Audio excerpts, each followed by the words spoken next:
Assalamualaikum warahmatullahi wabarakatuh. Selamat pagi, siang, dan malam. Oke, balik lagi ya. Ini sudah hiatus beberapa minggu karena Latsar. Nah, hari ini kita akan bahas soal-soal lagi nih. Baik. eh untuk yang pertama kita akan tunggu. Aman ya. Oke. Nah, kita akan bahas satu soal. Disebutnya ini portal 3 sendi. Oke. Kita bahas dulu sedikit tentang portal 3 sendi. Jadi, kalau teman-teman lihat di sini sebenarnya ini disebutnya struktur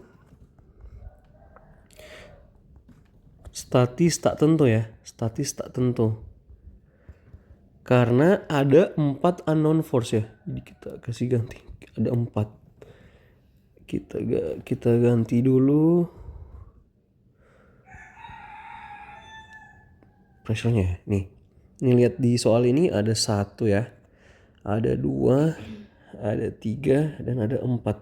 Ada 4 unknown force di mana kita sudah pelajari sama-sama bahwa kalau dia lebih besar dari sama dengan 3 itu pasti struktur statis tak tentu atau inter apa bahasa Inggrisnya? Indeterminate ya. Oke. Nah, supaya ini bisa kita kerjakan pakai pengerjaan struktur statis tertentu atau determinate structure, maka kita akan mempelajari tentang portal 3 sendi atau kita memberi sendi di tengah sini nih, teman-teman. Kita memberi sendi di tengah S. Nah, apa tujuannya memberi sendi di tengah itu?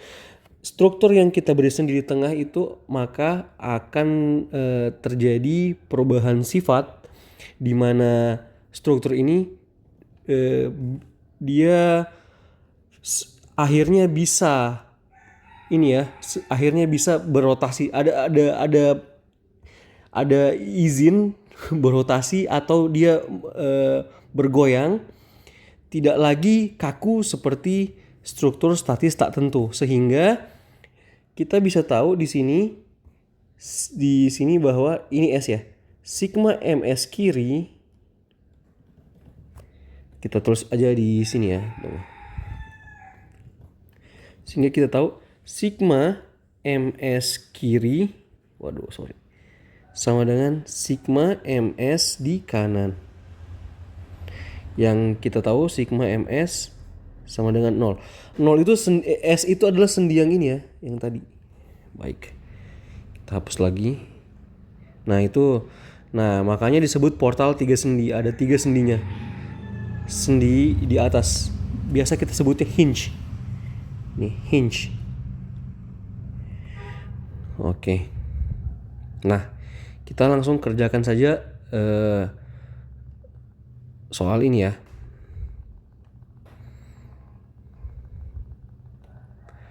Soal portal 3 sendi. Oke, kita kerjakan.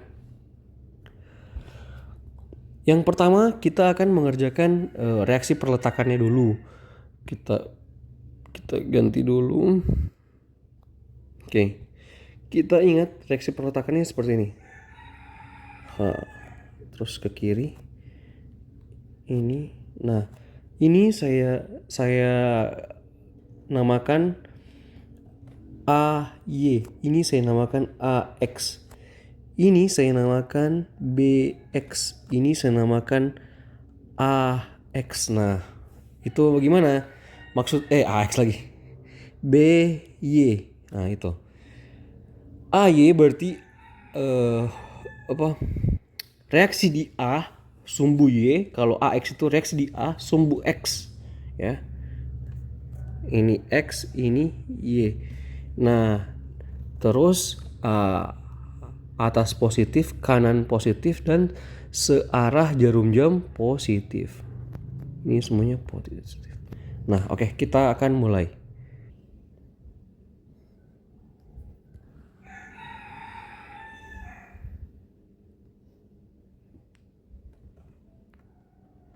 Oh sorry. Ada yang, waduh. Oke, sorry ada salah pencet ya. Baik. Pertama kita akan identifikasi dulu seluruh key-nya ya. Jadi kita ubah seluruh eh, beban terdistribusi menjadi beban titik. Pertama itu ada key 1. Sorry. Ada key 1. Itu lihat dia yang ini key 1 ya. Key 1. Key 1 itu adalah 100 dikali 7 meter ya. Akhirnya hasilnya apa? Hasilnya 700 kilogram aja. Benar tidak? Ya. Kan kilogram per meter. Nah, key 2 itu 100 dikali 5. Oke, sama dengan 500 kilogram. Nah, oke. Dua-dua sudah menjadi beban titik nih. Kita selesaikan. Oke. Saya gambar dulu lebih jelas soalnya ya. Baik, kita sudah gambar strukturnya, kita gambar ulang. Nah, ini soalnya ya. Pertama yang kita selesaikan adalah sigma fx sama dengan 0. Seperti biasa, sigma fx sama dengan 0. Nah, itu apa saja? Seluruh gaya-gaya yang bekerja di sumbu X. Ada apa? Ya, ada AX dikurang BX ya. Ditambah dengan Q-nya atau Q1. Jadi tambah 700 sama dengan 0. Berarti AX dikurang BX sama dengan minus 700. Oke, sudah dapat ya. Yang kedua kita tinjau sigma FY sama dengan 0. Dimana itu apa aja tadi? AY kan ke atas ya. Kita sigma FY itu adalah seluruh gaya-gaya yang bekerja pada sumbu Y. Berarti AY plus BY. Oke, dikurang apa lagi? Kurang Q1 dikurang P dikurang P. Q2 sama dengan 0. Nah, apa aja? Jadi AY plus BY itu sama dengan 800. Betul tidak ya? Ya betul. 500 tambah 300 ya. 800 minus 700 kilogram. Kita nyugi kilogram. Oke, dapat. Nah, sekarang kita akan hitung yang sigma. Ini A, ini B. Kita akan hitung yang ini. Sigma MA dulu. Sigma MA sama dengan 0. Oke. Sebelumnya teman-teman, saya mau kasih tahu dulu kenapa sih kita tidak hitung seperti balok Gerber yang biasa kita hitung, yang kita bagi dua tuh kan strukturnya, sehingga kita bisa hitung kiri dan kanan. Nah, itu cara seperti itu akan kita gunakan setelah ini untuk mencari AX dan BX-nya. Karena untuk AY dan BY-nya dianggap seluruh struktur ini sudah memenuhi, sehingga untuk seluruh gaya-gaya yang vertikal itu dapat diselesaikan dengan cara seperti biasa saja. Oke. Oke, kita hitung coba. Apa saja? Kita pakai sigma MA. Berarti ada apa? Ada BY ya. BY. Tuh. BY berapa tadi? Oke, saya gambar ulang dulu. Sorry, saya gambar ulang dulu ya. Oke, sudah saya ini ulang ya. Jadi 5, 2, 3 dan 7 meter. Oke. Untuk BY dia dikali dengan 10 BY. Nah, kenapa? 10 itu jaraknya, BY itu jarak gayanya ya. 10 BY negatif. Nah, karena BY ini dia berputar, kan pusat semesta di A. Jadi dia berputar itu berlawanan jarum jam. Oke. Minus 10 BY, terus apalagi ada gaya P ya. Berarti ditambah, kenapa P-nya positif? Karena ini P ini dia berputar searah jarum jam. Jadi kita langsung tulis aja ya, 300 dikali jaraknya berapa? 7 ya. Kali 7. Terus Q-nya berapa?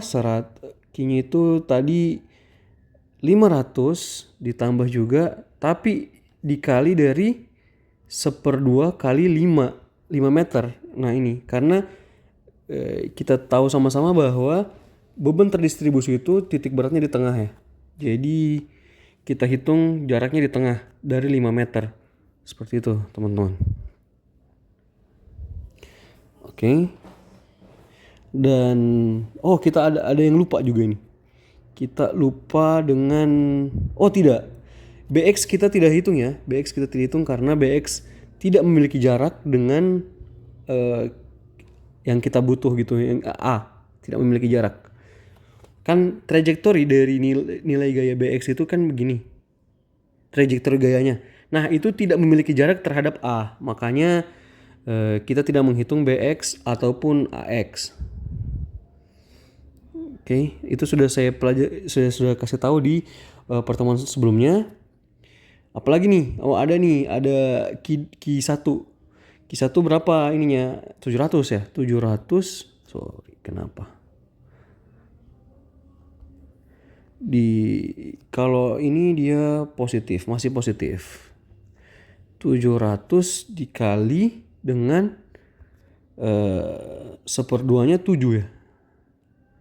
1/2 dikali 7. Semoga teman-teman mengerti ya. Saya langsung aja ya, soalnya lama dia. Berapa jadinya? Kita hitung. Baik, sudah saya hitung ya. Ini teman-teman bisa cek ulang siapa tahu saya salah. Tapi B-nya dapat 580 kg. Sekarang kita coba pakai sigma MB. Sigma MB sama dengan 0. Kita hitung lagi. Oke. Baik, sudah dihitung. Sigma MB hasilnya itu AY-nya 220 dan 580. Kita masukkan ke persamaan sigma FY. Apakah benar? Sepertinya benar ya. 580 ditambah 220 harusnya hasilnya juga sama 800 kg. Kayaknya iya, 0 sama dengan 0 kontrol ya. Untuk sumbu Y atau vertikalnya kontrol. Sekarang kita akan mengerjakan untuk horizontalnya dulu. Oke. Cara mengerjakannya adalah kita akan meninjau dua sisi. Kita tahu bahwa sigma ms kiri dan sigma ms kanan sama, berarti kita akan tinjau bagian sini. Kita akan tinjau bagian kiri, lalu kita akan tinjau bagian kanan. Ya teman-teman, seperti ini. Let's go. Baik, sama dengan gaya dalam, ketika struktur yang kita potong menjadi setengah seperti ini, tadinya kan gini, kita potong, nah maka akan muncul gaya dalam ya. Pertama akan muncul gaya dalam NX ke sini, lalu akan muncul gaya ke bawah sini VX. Sebenarnya ada momen, cuma momennya juga saling membunuh. Karena kita mengerjakan reaksi perletakan, maka tidak ada momen ya. Oke, kita ini dulu VX dan NX. Kalau yang sebelahnya itu pas ada juga dan berkebalikan dari gaya ini. Yang jelas seperti prinsip Balog-Gerber seperti biasa, VX dan NX ini akan saling membunuh atau saling menghabiskan ya. Oke, kita kerjakan lagi. Baik, langsung kita kerjakan. Sigma MS sama dengan 0. Ingat, kalau saya pakai sigma MS sama 0 berarti pusat tata surya ada di S. Pusat tata surya ada di S. Nah, berarti NX dan VX itu mati ya. Kenapa mati? Karena tidak ada jaraknya terhadap S. Karena pas di S gitu ya. Jadi tidak ada jarak. Yang mana syarat untuk gaya bisa dihitung itu adalah gaya kali jarak, sedangkan jaraknya 0, maka VX dan NX tidak dihitung. Oke, yang pertama apa? Kita gambar dulu ini. Berapa tadi? 5 meter ya. Oke. Berarti apa? AY positif dikali dengan 5, betul tidak? AY gayanya dikali 5 jaraknya 5 meter. Kita gitu aja lah. Terus habis itu AX. Betul ya? Berarti apa? Dikurang AX positif ya? Oh negatif, sorry. Ini, karena dia kesini ya. Berarti minus AX dikali jaraknya terhadap ini 7 ya. 7 meter. Ini 7 meter dari sini ke sini. 7 meter. AX minus AX kali 7 meter. Apalagi ada Q di tengah ya. Berarti minus juga terhadap S. Berarti minus Q 1 dikali Q1 dikali setengah 7, 3,5 meter. 3,5 meter. Nah, apalagi ada situ Q2. Berarti Q2 ini tetap negatif karena kesini ya. Berlawanan jarum jam. Minus Q2 dikali berapa? Setengahnya 2,5. Setengahnya 5. Jadi 2,5 meter sama dengan 0. Oke. Kita hitung. Baik, sudah saya hitung ya. Jadi hasilnya AX adalah minus 371,4286. Ini teman-teman. Nah, cara perhitungannya bisa teman-teman lihat di belakang. Sekarang kita akan hitung bagian kanannya. Ini sigma mx. Ya, ini ya. Bagian kanannya nx dan vx-nya ke situ, P1 BX-BY. Nah, ini sigma ms sama dengan 0 minus BY kali 5 7BX seperti biasa, dapat BX-nya itu 328,571. Nah, untuk mengecek apakah ini benar atau salah, sudah kita hitung 2 AX minus 371,4286. Arahnya itu kita ubah, arahnya itu ke kiri ya, ke kiri. Nah, kenapa ke kiri? Karena AX minus berarti dia berlawanan dari arah yang sebelumnya kita tetapkan, yaitu ke kanan, berarti dia ke kiri karena minus. Sementara BX itu 328,571 positif, berarti dia searah dengan arah yang kita tetapkan tadi ya, positif ke kiri, jadi ke kiri dua-duanya. Nah, kita kontrol sigma H sama dengan 0 atau sigma Fx sama dengan 0, yaitu minus AX, kan AX ke kiri ya tadi ya, di minus lagi dengan BX, habis itu ditambah Q1 sama dengan 0. Minus AX berapa tadi? Minus 371,4286 minus 328,571 ditambah dengan berapa? 100 kali ini 700 ya, sama dengan 0. Nah, hasilnya itu 0 sama dengan 0. Kontrol ya. Oke. Itu saja untuk hari ini. Terima kasih. Assalamualaikum warahmatullahi wabarakatuh.